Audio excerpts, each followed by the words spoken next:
कैसे हैं आप सब? उम्मीद सभी अच्छे होंगे। अमर आप सबका स्वागत करता है। जैसा कि आप लोग जानते हैं कि हमारी टीम के द्वारा जब भी कोई सूचना लाई जाती है वो बेहद महत्वपूर्ण होती है और आपके लिए लाभदायक होती है। ये बहुत महत्वपूर्ण सेशन होने वाला है, लेकिन आगे बढ़ने से पहले, चूंकि आपको पता है कि आज विश्वकर्मा पूजा है, तो विश्वकर्मा पूजा की मैं सबको बधाई देना चाहता हूं और सबको शुभकामनाएं देना चाहता हूं। और मैं ईश्वर से प्रार्थना करता हूं कि आपको जल्दी से जल्दी सरकारी नौकरी मिले और आप लोग अपने लक्ष्य में सफल हों, जिससे कि आप लोग सरकारी नौकरी पा करके अपने परिवार का ध्यान रखें और अपने माँ बाप की सेवा करें और आप लोग अपने जीवन में खुश रहें। इसी अच्छी बात के साथ मैं आगे बढ़ना चाहता हूं। और आज चूंकि ये महत्वपूर्ण सेशन है, आपको ये भी पता है कि अमर हब टीम के द्वारा जब कोई सूचना लाई जाती है वो ऑथेंटिक होती है और सोर्स ऑथेंटिक होता है, क्योंकि जब तक कोई सूचना नहीं मिलती है ऑथेंटिक रूप से, तब तक हमारी टीम के द्वारा आपको कोई भी सूचना नहीं दी जाती है। तो कृपया सूचना मिली है जिसकी बेसिस पे आप लोगों को मैं ये चीज़ें बताना चाहता हूँ। सबसे पहले मैं बिहार के बारे में बात करना चाहता हूँ। जितने भी अभ्यर्थी Bihar BPSC, Bihar BP triple SC से संबंधित हैं या फिर उस पर फोकस करना चाहते हैं, तो मैं उनको बता दूं कि जब से बिहार की सरकार बदली है तब से वहाँ पे भर्तियों का बाढ़ एक तरीके से आ गया है। आप लोग देखेंगे कि हर विभाग में भर्तियां निकल रही हैं और जितने भी परिणाम पेंडिंग में थे वो सारे परिणाम जारी कर दिए जा रहे हैं, धीरे धीरे जारी किए जा रहे हैं। आप लोग ऑफिशियल साइट पे, वेबसाइट पे देख सकते हैं। आपको बता दूं दोस्तों कि बिहार सरकार का इस समय मेन मोटिव ये है कि अधिक से अधिक अभ्यर्थियों को सरकारी नौकरी दी जाए, जिसकी वजह से आने वाले इलेक्शन में अच्छे वोट जो है मिल सकें। तो दोस्तों, आप लोगों के लिए यही अच्छी बात है कि आप लोगों के बारे में सरकार सोचे और आप लोगों को नौकरी प्रोवाइड करे। इससे अच्छी बात हो ही नहीं सकती है। तो दोस्तों, मैं आप लोगों से उम्मीद करता हूं कि आप लोग बीपीएससी को देखेंगे तो बीपीएससी का जो समय सारणी है वो घोषित कर दिया गया है। अगर देखा जाए तो हो सकता है कि पहली बार ये ऐसा हो रहा है कि हर एक चीज़ें आप लोगों के सामने होंगी कि इसका एडवर्टीजमेंट कब आएगा, इसका प्री कब होगा, मेंस एग्जाम कब होगा, इसका इंटरव्यू कब होगा और फाइनल रिजल्ट कब आएगा। हर एक चीज़ के बारे में ब्यौरा दिया गया है। तो दोस्तों, अगर आप लोग फोकस कर सकें और बेहतरीन तरीके से पढ़ाई कर सकें, आपको मैं ये भी बताना चाहता हूं कि अगर कोई स्टूडेंट है और वो चाहे कोई भी इंसान है और किसी चीज़ को लक्षित करता है और अगर उसको समय सारणी पता है कि हमको इस समय ये करना है, वो समय वो करना है, तो वो चीज़ें सफल होने में उसको बहुत आसानी से वो सफलता मिल जाती है।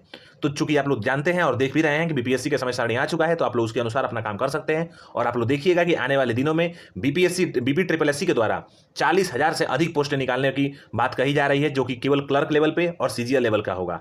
यानी कि इसमें ग्रेजुएट जो भी ग्रेजुएशन किए हैं वो और जितने इंटरमीडिएट अभ्यर्थी हैं वो क्लर्क लेवल से लेकर के ऑफिसर लेवल तक ये भर्तियां होंगी। करीब करीब 40,000 भर्तियां निकलने जा रही हैं उसके द्वारा, बिहार सरकार के द्वारा। तो आप लोग इसमें एक अच्छा सुनहरा मौका मान सकते हैं और उसमें तैयारी कर सकते हैं। और यकीन मानिए, ये भर्तियां जो भी निकलेंगी बहुत तेजी से काम होगा, क्योंकि इस पे जो डिप्यूटी चीफ मिनिस्टर हैं वहाँ के, आप लोग जानते भी हैं उनको, उनका भाषण भी आया था कि वो बोले थे कि हम समय से भर्ती निकालेंगे और अधिक से अधिक अभ्यर्थियों को उसमें शामिल करेंगे।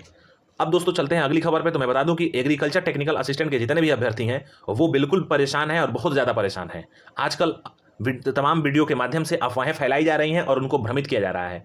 मैं आपको बता दूं कि आपका सिलेबस बहुत टफ होगा, क्योंकि पहले भी आप लोग पेपर देख चुके हैं। नहीं देखे हैं तो जाकर के प्रीवियस पेपर देख लीजिए। आप लोग केवल और केवल अपनी स्टडी पे भरोसा करिए और स्टडी पे ही आप लोग फोकस रहिए।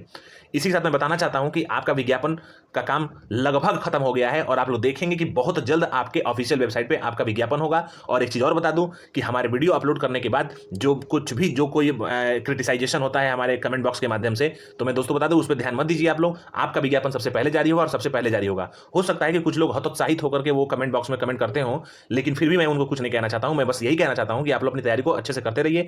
आपका विज्ञापन यूपी ट्रिपल एससी के द्वारा सबसे पहले जारी होने जा रहा है और आप लोग देखिएगा कि आप लोग की जो भर्ती आएगी वो अच्छी खासी भर्ती होने जा रही है। 3,000 प्लस पोस्टें आप लोगों के लिए आने जा रही है और उस पर विज्ञापन का काम लगभग खत्म हो चुका है और हो सकता है कि कल परसों में खत्म भी हो गया हो। लेकिन आप लोग ऑफिशियल वेबसाइट को चेक करते रहिए और अपनी तैयारी को करते रहिए, अफवाहों से बचिए। मैं इसी के साथ बताना चाहता हूं कि आप लोगों से संबंधित एक महत्वपूर्ण जानकारी प्राप्त हुई है, जो कि आप लोगों को बताने का मैं कष्ट करता हूं और आप लोग ध्यान से सुनिए इस चीज़ को।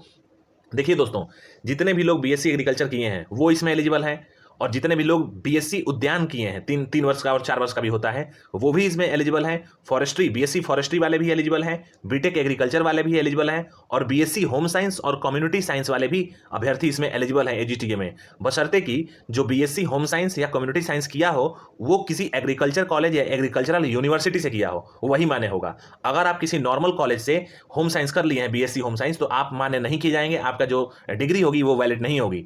केवल वही अभ्यर्थी इसमें फॉर्म भर सकते हैं जो किसी एग्रीकल्चर यूनिवर्सिटी या एग्रीकल्चर कॉलेज से बीएससी होम साइंस में, कम्युनिटी साइंस से किए हों। इसके साथ साथ आप लोग देख चुके हैं कि ये जो पांचों जो सब्जेक्ट हैं यही इसमें केवल एलिजिबल होंगे। इसके अलावा कोई भी सब्जेक्ट इसमें इक्विवेलेंसी में नहीं आएगा। लेकिन गन्ना पर्यवेक्षक की मैं बात करना चाहता हूं, यानी कि केन सुपरवाइजर की, उसकी जो भर्ती आ रही है उसमें केवल बीएससी एग्रीकल्चर। और ये भी क्यों? क्योंकि उसके सेवा नियमावली को चेंज कर दिया गया है 2018 में और उसमें लिखा गया है कि उसमें ग्रेजुएशन आपका एग्रीकल्चर से होना चाहिए। तो ग्रेजुएशन में बीएससी भी आता है और बीटेक भी आता है। तो इसलिए मैं कहना चाहता हूं कि बीटेक प्लस बीएससी एग्रीकल्चर दोनों एलिजिबल होगा गन्ना पर्यवेक्षक में। उसके अलावा गन्ना पर्यवेक्षक में कोई भी अन्य जो है डिग्रियां मान्य नहीं होंगी। और चूंकि ये भी पता है कि केन सुपरवाइजर यानी कि गन्ना पर्यवेक्षक में केवल और केवल ट्रिपल सी मान्य होगा, जो डोएक द्वारा दिया गया है। ये भी मैं आप लोगों को आज ही सूचना देता हूं। इसका आगे चल करके आपको कोई परेशानी ना हो, इसलिए मैं ये सूचना दे रहा हूं। तो कृपया आप लोग इस चीज को ध्यान से समझ लीजिए और बूझ लीजिए और अपनी तैयारी को करते रहिए। आपका विज्ञापन बहुत जल्द जारी होने जा रहा है। सबसे पहले विज्ञापन एजीटीए का आने जा रहा है। इसके लिए कोई निसंकोच रहिए आप लोग, इसके लिए कोई चिंता होनी ही नहीं चाहिए आप लोगों को, केवल पढ़ाई करते रहिए। हाँ, मैं बताना चाहता हूं कि अपनी जो Uttar Pradesh public service commission है, ये भी बहुत तेजी से काम कर रही है और आप लोग देखेंगे कि इसका भी जो चीज़ों को निपटाने का समय सारणी है वो बहुत कम हो गया है आजकल, क्योंकि ये भर्तियां आ रही हैं और बहुत तेजी से भर्तियां सफल हो जा रही हैं और ज्वाइनिंग भी मिल जा रहा है। आपको मैं बता दूं कि यूपी पीएससी के द्वारा बहुत जल्द आरओ और एआरओ की एक बड़ी भर्ती आप लोगों को देखने को मिलेगा। लेकिन इसी के साथ साथ एएसओ वालों के लिए भी बहुत अच्छी खबर है, मैं भी बताऊंगा। यूपी पीएससी के द्वारा आरओ एआरओ की भर्ती, बहुत बड़ी भर्ती देखने को आप लोगों को मिलेगा, जिसमें अधियाचन आ चुका है और आपका विज्ञापन बहुत जल्द जारी होने वाला है। लेकिन इसका जो विज्ञापन है वो नवंबर माह में जारी होगा। नवंबर माह के लास्ट में आपका विज्ञापन यूपी पीएससी में आरओ एआरओ का जारी होगा, जिसमें एआरओ के लिए एक अनिवार्य अर्हता मांगी जाती है, जो कि ओ लेवल के इक्विवेलेंट या फिर ओ लेवल मांगा जाता है। और यहाँ पे आप लोगों को मैं फिर एक बार बताना चाहता हूँ कि जो इक्विवेलेंसी यानी कि जो सर्टिफिकेट आपके कंप्यूटर से रिलेटेड एआरओ में मांग की जाती है आयोग के द्वारा, वही सर्टिफिकेट और वही क्वालिफिकेशन एएसओ में कंप्यूटर से रिलेटेड जो होता है उसमें मांग की जाती है। तो आप लोगों को बता दूं कि मेरे पास आरटीआई का जवाब है, जो कि जितने भी अभ्यर्थी हैं एआरओ के तैयारी करने वाले या फिर जो एएसओ के हैं और इक्विवेलेंसी उनकी बनती है, वो लोग निश्चिंत रहें। आपके लिए हमारी टीम और हमारे सभी सदस्य अच्छे से काम करेंगे, कोई परेशानी आने नहीं देंगे आप लोग की भर्ती पे, और आप लोग की ज्वाइनिंग भी बहुत तेजी से होगा। तो मैं बताना चाहता हूं कि यूपीपीएससी के जितने भी अभ्यर्थी हैं, आपका अभी तक का सबसे बड़ा विज्ञापन जारी होने जा रहा है यूपीपीएससी के द्वारा और आरओ एआरओ की भर्ती निकलने जा रही है। तो उम्मीद करता हूं कि जितने भी लोग कंप्यूटर से रिलेटेड जो सर्टिफिकेट हमारे द्वारा बताया जा चुका है हमारी टीम के द्वारा प्रीवियस वीडियो में, अगर उससे संबंधित आपके सर्टिफिकेट हैं तो आप लोग एआरओ के लिए भी एलिजिबल हैं और आप लोग अपनी अच्छे से तैयारी कर सकते हैं। इसमें कुर्ती देव पे हिंदी फॉन्ट में टाइपिंग भी मांगता है, तो इसलिए आप लोग टाइपिंग करते रहें एआरओ के लिए। लेकिन आप लोगों के लिए आरओ एआरओ की भर्ती बहुत बड़ी आने जा रही है, इसके लिए आप लोग थोड़ा सा इंतजार करिए। अब मैं बता दूं कि यूपीपीएससी के द्वारा ही इस महीने से लेकर के अगले महीने के बीच में एलटी ग्रेड टीचर का विज्ञापन जारी होने जा रहा है, क्योंकि इसका अधियाचन प्राप्त हो चुका है आयोग को और बहुत जल्दी इस पर विज्ञापन जारी होगा। इसमें भी जो सीटें आएंगी वो अच्छी खासी सीटें होंगी और आप लोग समझ सकते हैं कि एलटी ग्रेड टीचर जो होते हैं उनका ग्रेड पे कितना अच्छा होता है। तो आप लोग अगर उसको फोकस करना चाहते हैं और तैयारी करना चाहते हैं तो मैं उम्मीद करता हूं कि आप लोग उसको तैयारी करेंगे। और आप लोगों को पहले ही सूचना इसलिए दी जाती है कि आप लोग अपने आने वाले चीज़ों से पहले ही अवेयर हो जाएं और अपनी प्रिपरेशन को अच्छे से करें, जिससे कि आप लोग को उसमें सफलता मिले। अब मैं बताना चाहता हूं एएसओ के जितने भी अभ्यर्थी हैं, आप लोग निश्चिंत रहिए। आप लोग की शॉर्ट लिस्टिंग खत्म होने वाली है और खत्म हो भी चुकी है, थोड़ी बहुत बची है, वो खत्म हो जाएगी बहुत जल्द। और आप लोग का जो परिणाम है वो नेक्स्ट मंथ के फर्स्ट वीक में निकलेगा, यानी कि अगले महीने के प्रथम सप्ताह में ही आपका रिजल्ट आएगा। इस महीने कोई चांसेस नहीं बन पा रहा है। तो कृपया आप लोग तैयारी को करते रहिए, आगे की तैयारी करते रहिए, लेकिन अपने डॉक्यूमेंट को तैयार रखिए। आपका बहुत जल्द डीबी होगा रिजल्ट आने के बाद, क्योंकि इसमें कम बच्चों में अधिक काम होगा। यानी कि कहने का मतलब है कि इसमें बच्चे कम हैं और जो सीटें हैं वो ज़्यादा हैं, जिसके अनुसार आयोग को कम काम में अधिक जो है आउटपुट देखने को मिलेगा और बताने को मिलेगा। तो इसलिए एएसओ का भी काम बहुत तेजी से होगा। आप लोग अपने डॉक्यूमेंट को लेकर के बिल्कुल तैयार रहिए। आपका रिजल्ट नेक्स्ट मंथ के फर्स्ट वीक में आएगा। बोरिंग टेक्नीशियन के अभ्यर्थी, आपका जो रिजल्ट है वो 15 नवंबर के पहले पहले आप लोग देखने को मिल जाएगा। आप लोग निश्चिंत रहिए, परेशान बिल्कुल मत होइए। और जितने भी आप लोग को सर्टिफिकेट के बारे में भी हमारे द्वारा बता दिया गया है, जो डेट आपको बताई गई है उस डेट के अंतर्गत अगर आप लोग हैं और आप लोग के सर्टिफिकेट इशू हुए हैं तो ईडब्ल्यूएस वाले बिल्कुल निश्चिंत रहें, आप लोग के लिए गोल्डन अपॉर्चुनिटी होने वाली है बोरिंग टेक्नीशियन में भी।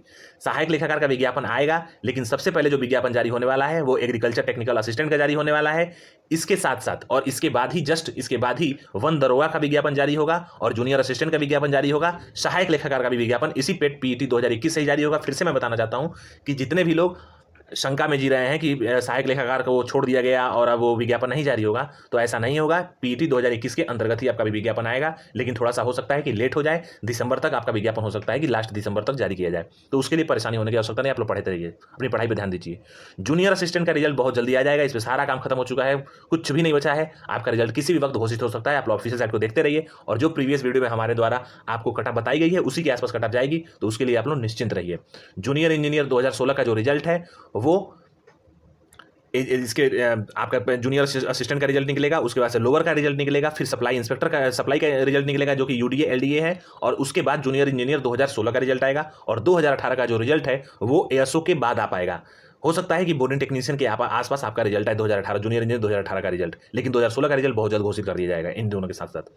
मुख्य सेविका का जो पीईटी का जो स्कोर है उसकी जो है आपका जो शॉर्ट लिस्टिंग है वो शॉर्ट लिस्टिंग बहुत जल्द जारी शुरू होने वाली है, क्योंकि उसमें कुछ करना नहीं है, मैनुअल चेक नहीं करना पड़ता है, उसमें सॉफ्टवेयर काम करता है। तो आप लोगों का जो पीईटी की बेसिस पे जो मुख्य परीक्षा में बुलाना है वो बहुत जल्द उसकी लिस्ट जारी कर दी जाएगी आयोग के द्वारा, और वो कभी भी जारी की जा सकती है। लेकिन आपका जो पेपर है वो जनवरी और फरवरी के पहले नहीं हो पाएगा, या तो आपका पेपर जनवरी के लास्ट वीक में होगा या फिर फरवरी माह में होगा। तो उसके लिए आप लोग तैयार रहिए। लेकिन जो आपकी शॉर्ट लिस्टिंग है मुख्य परीक्षा के लिए वो सॉफ्टवेयर से काम होने वाला है, तो उसमें कोई मैन पावर की आवश्यकता ज़्यादा नहीं है, वो काम बहुत तेजी से निपटा दिया जाएगा और बहुत जल्द जारी किया जाएगा। जैसे ही कोई सूचना आती है, पुख्ता सबूत मिलता है आयोग से, तत्काल हमारी टीम आप तक पहुंचाएगी।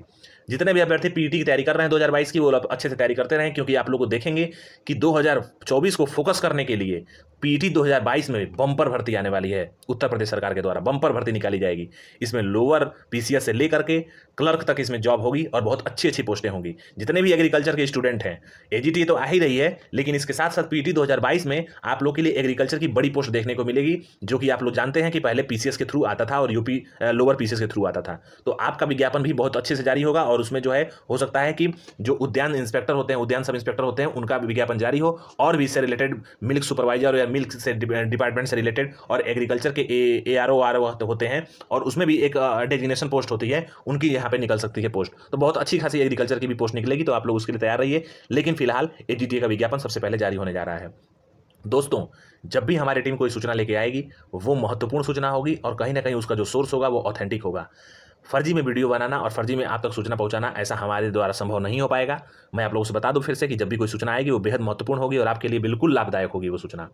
आपको ये भी बता दूं कि व्यूज जो आते हैं उस पर कोई कमाई वाई नहीं होती है। आप लोग जो, अगर आप में से कोई यूट्यूब चलाते होंगे तो जानते होंगे, इस यूट्यूब का एक केवल और केवल एक माध्यम का काम करता है एजुकेशन के फील्ड में, जो कि हम लोग इसको माध्यम के रूप में ट्रीट करते हैं, क्योंकि इससे कोई काम नहीं चलता है, नहीं इससे कोई आपका रोजगार चल सकता है।